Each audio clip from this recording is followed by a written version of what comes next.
Good morning to all of you. आज हम आपको वर्णमाला पढ़ाने वाले हैं। वर्णमाला के बारे में हम आज आपको बेसिक बताएंगे। पहले, वर्णमाला किसे कहते हैं? परिभाषा: वर्णों के व्यवस्थित समूह को वर्णमाला कहते हैं। यह वर्णमाला है क्या आखिर? वर्णों का व्यवस्थित समूह क्या है? जैसे फूलों को हम रखते हैं, मतलब फूलों को हम लेते हैं तो फूलों को एक माले के रूप में हम जब व्यवस्थित कर देते हैं तो वो माला कहलाता है। उसी तरह हम वर्णों को व्यवस्थित क्रम में रख देते हैं तो वह वर्णमाला कहलाता है। ठीक है। नोट नोट डालीजिएगा। वर्ण किसे कहते हैं?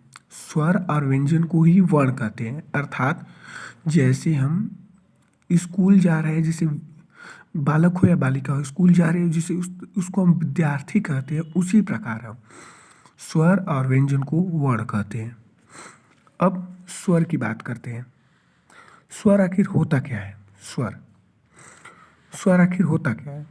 परिभाषा: जो बिना किसी सहायता के बोले जाते हैं उसे हम स्वर कहते हैं। मतलब कि बिना किसी सहायता के, जो कोई किसी की सहायता नहीं लेते हैं बोलने में, मतलब कोई सहायता नहीं। जैसे क है तो क प्लस अ बोला जाता है, और ये किसी की सहायता नहीं लेते हैं बोलने में। तो आप लोग परिभाषा लिख लीजिएगा। जो बिना किसी की सहायता के बोले जाते हैं उसे हम स्वर कहते हैं। ठीक है। स्वर में भी बहुत तिथिमा है, देखिएगा। अ, आ, छोटी ई, बड़ी ई, छोटा ऊ, बड़ा ऊ, ऋषि, ए, ऐ, ओ, औ, अं, अ। अगर आपको पेपर में कभी, कोई भी पेपर हो, बहुत क्वेश्चन पूछा गया हम देखे हैं, अगर आपको पेपर में कभी दे दे कि स्वरों की संख्या कितनी होती है, तो 11 होती है। कैसे? आप कहेंगे कैसे? देखिए, दो जो ये आखिरी वाले हैं इसको हम अयुग्म में रखते हैं, इसको मतलब कि अलग रखते हैं। तो स्वरों की संख्या हो गई, पूरा होते हैं 13, स्वरों की संख्या बस पूछे तो 11 रखेंगे। अगर कुल स्वरों की संख्या पूछ दे, मतलब टोटल कितने होते हैं, तो 13 रखेंगे। ये पेपर में आ चुके हैं, इसको इम्पोर्टेंट में आप लोग रख लीजिएगा। ठीक है। अब व्यंजन की बात करते हैं। परिभाषा: जो स्वरों की सहायता से लिखे या बोले जाते हैं उन्हें हम व्यंजन कहते हैं। आप लोग समझ गए होंगे स्वरों की सहायता से मीन्स क्या, तो समझिएगा। जैसे कि हम क लिखते हैं, क लिख दिए, तो देखिए क लिख दिए तो यहाँ पे इसको हम विच्छेद अगर करें तो क आधा हो जाता है आर प्लस अ। मीन्स क जो है, आप बोल के देखिए, अगर आप लोग क मतलब क अ से बनता है, और जब हम इसको बराबर करेंगे तो ये पूरा क बन जाता है। इसी तरह ख भी होता है, ख आधा होता है और प्लस अ इसमें छिपा रहता है तो ख बन जाता है। तो इसी को हम समझा रहे थे कि परिभाषा के रूप में जो स्वरों की सहायता से, मतलब स्वर की सहायता से बोले जा रहे हैं ना, आ की सहायता से, जैसे क है तो क प्लस अ बोले जा रहे हैं ना, जो स्वरों की सहायता से बोले या लिखे जाते हैं उन्हें हम व्यंजन कहते हैं। ठीक है। व्यंजन किसे कहते हैं? जो स्वरों की सहायता से बोले या लिखे जाते हैं उसे हम व्यंजन कहते हैं, सीधी बात में। और वर्णमाला, फिर हम एक बार पीछे वाला बता दे रहे हैं आप लोगों को। वर्णमाला किसे कहते हैं? वर्णों के व्यवस्थित समूह को हम वर्णमाला कहते हैं। वर्णों का व्यवस्थित समूह, जैसे फूलों को एक व्यवस्थित समूह होता है जिसको माला हम कहते हैं, उसी तरह वर्णों का भी एक व्यवस्थित समूह होता है जिसे हम वर्णमाला कहते हैं। ठीक है। नोट के रूप में, वर्ण बराबर स्वर और व्यंजन। जैसे स्कूल जा रहे लड़का या लड़की को हम विद्यार्थी कहते हैं, उसी प्रकार स्वर हम और व्यंजन को हम वर्ण कहते हैं। ये आप याद रखिएगा, बहुत लोगों को पता नहीं होता है। स्वर जो बिना किसी की सहायता से बोले जाते हैं उन्हें स्वर कहते हैं। स्वरों की संख्या तो आपको हम बता दिए हैं। स्वरों की संख्या अगर पेपर में आए तो 11 मार्क की आएगा। यूपीपी, रेलवे, एनटीपीसी बहुत पेपर में हम देखे हैं। स्वरों की संख्या अगर पूछे तो 11, और कुल संख्या पूछ दे तो 13 मार्क की आएगा। ये बहुत इंपॉर्टेंट है। अगर हम आपको विस्तार में बताएं कुछ, तो इसको जो है, इसको अनुस्वार कहते हैं। क्या कहते हैं? लिख लीजिएगा, आप लोग भी नोट बनाते चलिएगा। और इसको जो है विसर्ग कहते हैं। जैसे आप लोग संधि में पढ़ेंगे विसर्ग संधि, तो इसी का मेन खेल रहता है। तो आप इसको अयोग वाह वाले को याद करना चाहें तो इसको अनुस्वार नाम दिया गया, इसको विसर्ग नाम दिया गया। तो आप लोग फिर से रिवाइज कर लीजिए कि स्वरों की संख्या 11, कुल स्वरों की संख्या 13, अंग आ, अंग को अनुस्वार, अह को विसर्ग, दोनों को अयुग्म में रखा गया। ठीक है, व्यंजन बताई दिए आप लोगों को। परिभाषा जो किसी की सहायता से लिखे या बोले जाते हैं उन्हें व्यंजन कहते हैं। इसके बारे में हम आपको डिटेल से बता दिए हैं, यहाँ पे इसके बारे में डिटेल से बताए हैं। अब देखिए आप लोग व्यंजन, व्यंजन में क ख ग घ अंगा, इसी तरह 5 वर्ग आते हैं। 1 2 3 4 5। पहले वर्ग को कंठ कहते हैं, जो सबसे मतलब कि गले में सबसे नीचे से बोले जाते हैं। उसके ऊपर से जो बोले जाते हैं उसे तालव्य कहते हैं। फिर मूर्धा, फिर दांत से दंत, फिर ओठ से ओष्ठ।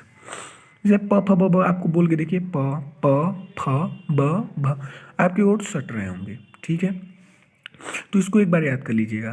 पहला कंठ, हमारे साथ बोलिए, पहला कंठ, दूसरा तालु, मूर्धा, दंत, ओष्ठ। ठीक है, और इसमें भी वर्ग के हिसाब से पूछ देता है। जैसे क वर्ग में क ख ग घ अंग आ जाएंगे। च वर्ग च छ ज झ इया, ट वर्ग ट ठ ड ढ आड़ा, त वर्ग त थ द द न, प वर्ग में प फ ब ब म। तो आप लोग इस तरह भी याद कर सकते हैं, हमारे पास इसकी ट्रिक है। क च ट त प, क्या क च ट त प। ठीक है, अब आप लोग करेंगे कि ये क्या है, इसको हम कहते हैं पंचम वर्ग, अर्थात किसी भी वर्ग का 5वां अक्षर, उसको हम पंचम वर्ग कहते हैं। जैसे जो पंचम वर्ग होते हैं, म हुआ, न हुआ, अड़ा हुआ, इया हुआ और अंगा हुआ।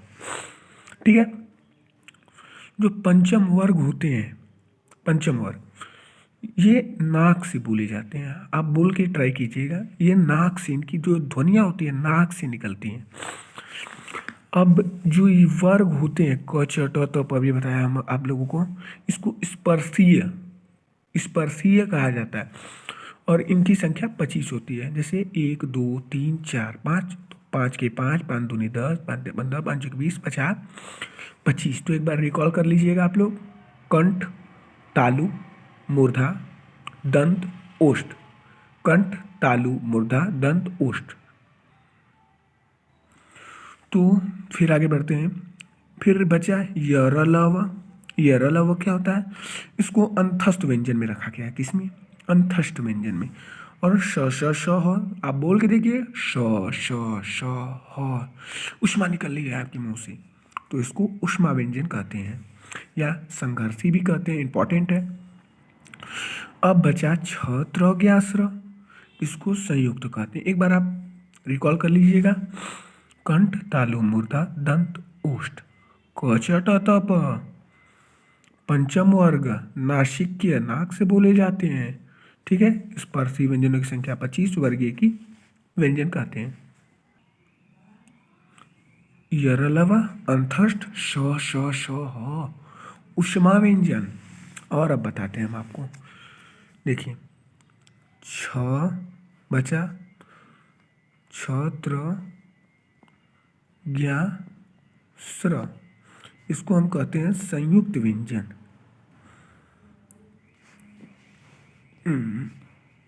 संयुक्त व्यंजन। पेपर में से सवाल खूब आते हैं, आप लोग देखिएगा, कभी कोई भी ईयर का पेपर उठा के देखिए। जो छ होता है बनता किससे है, तो ये आधा क आ प्लस श, बताए ना आप लोगों को, आधा क और श आ रहा है ना, जोड़ेंगे तो पूरा 6 बन जाएगा। क्या क्या बन जाएगा, 6। अब त्र की बात कर लेते हैं, इसको आप लोग रिवाइज रोज करेंगे, याद हो जाएगा आप लोगों को, हमको भी कोई प्रॉब्लम नहीं है। आधा तो आ प्लस र बराबर त्र बन जाता है। अब बचा हमारा ज्ञानी वाला ग, आधा सब में आधा रहेगा, ये बात याद रखिएगा। आधा ग प्लस इया बराबर ज्ञा बचा श्र बराबर श बड़ा वाला श प्लस र बराबर श्र। ये पेपर में इम्पोर्टेंट है सब, बहुत बार अगली साल एनटीपीसी रेलवे हमने उठा के पेपर देखा है, बहुत ज़्यादा इससे क्वेश्चन पूछे जाते हैं, बहुत ज़्यादा। तो ये बात आप लोगों को ध्यान रखिएगा। हम बहुत ही एमसीक्यू देखे हैं, उसमें ये आधा नहीं देगा आपको, करेगा क्या, पूरा दे देगा, पूरा चीज पूरा।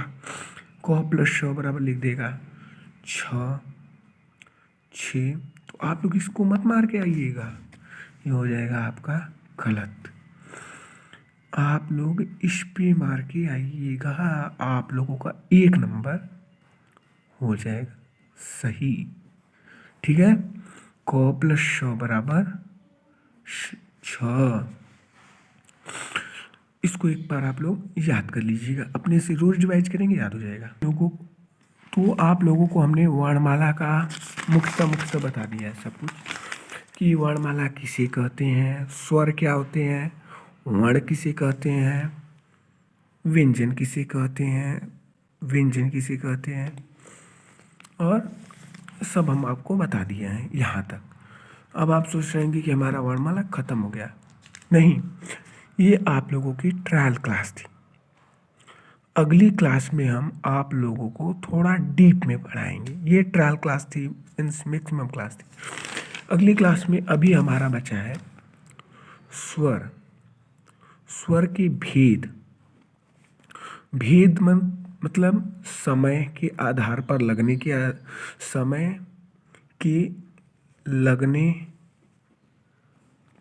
आधार पर होते हैं, के आधार पर, जैसे हम कहते हैं दीर्घ, लघु, प्लुप्त, दीर्घ, ह्रस्व, जिसको हम कहते हैं ह्रस्व,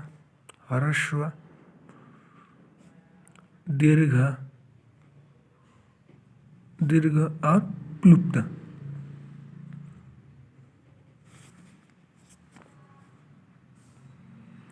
ठीक है, फिर उसके बाद बचा है आपका जीभ के आधार पर। स्वर की बात कर रहे हैं अभी हम। स्वर में अभी भी टाइप होते हैं, बहुत टाइप होते हैं। समय के लगने के आधार पर 3 भेद। फिर जीभ के आधार पर, जीभ मीन्स जो जीभ होती है आपकी, जीभ टाइप, जीवा होती है जो, तो जो सबसे पीछे वाला भाग होता है पश्य, फिर मध्य, अग्र, इसके आधार पर होते हैं 3 ठो। फिर ओष्ठ के आधार पर वृत्ताकार, अवृत्ताकार। फिर मुख आकृति के आधार पर विवृत, अर्धवृत्त, समवृत्त, अर्धसमवृत्त, सब अभी टाइप बचा है आपका। अगली लेक्चर में हम आपका सभी टाइप क्लियर कर देंगे, एक भी डाउट आपका नहीं रह जाएगा इस पूरे वर्णमाला में। उसके बाद हम आपको बताएंगे वर्णमाला में पूरा। अब उसके बाद हम आएंगे किस पे, व्यंजन पे आएंगे। उसके बाद बताएंगे कि ओ कैसे बना, ए कैसे बना, ए कैसे बना, किसको क्या कहते हैं, कंठतालव्य क्या होता है, कंठोष्ठ क्या होता है, गूंज के आधार पर, सघोष, अघोष, अल्प प्राण, महाप्राण, सभी। और फिर आखिरी में हम आपको एक टेस्ट सीरीज कराएंगे, जिसमें आप लोग मैक्सिमम नंबर पा सकते हैं। आप लोग पढ़ेंगे, जितना पढ़ेंगे उतना नंबर आप पा सकते हैं। देखिएगा, मेरा एक बार जैसे पढ़ा रहे हैं, एक बार उस तरफ पढ़ के देखिए। अगर आपको ना समझ में आए तो हमारे चैनल को डिसलाइक कर दीजिए, लाइक मत कीजिए। अगर आपको इसमें थोड़ा भी समझ में आया हो तो आप इस एक बार चैनल को लाइक करके देखिए। हम आपको टेस्ट कराएंगे, पूरा हिंदी कंप्लीट कराएंगे, पूरा रीजनिंग कंप्लीट कराएंगे, सभी आपका पूरा वीडियो कंप्लीटेड मिलेगा आपको। तो ठीक है, हाँ साथियों, हमारा एक बार वर्णमाला पूरा कंप्लीट होने दीजिए, जितना हम कर रहे हैं। बस 2-3 पार्ट और होगा इसका, उसके बाद पूरा वर्णमाला खत्म होने दीजिए। उसके बाद आप वर्णमाला की एनटीपीसी उठा लीजिए, एनटीपीसी, फिर उसके बाद उठा लीजिए यूपी पुलिस, कोई भी प्रैक्टिस सेट उठा लीजिए आप। उसके बाद देखिए आप प्रैक्टिस सेट में से 30 क्वेश्चन है, तो वर्णमाला में से 30 क्वेश्चन है, तो मैक्सिमम आप लोग 25 स्कोर कर पाएंगे उसमें। 25, 22, जितना आप लोग उस पर विशेष ध्यान देंगे उतना आप लोग स्कोर इसमें कर पाएंगे। ओके, हम चलते हैं, अब मिलेंगे हम अगली आपके लेक्चर में। गुड बाय साथियों।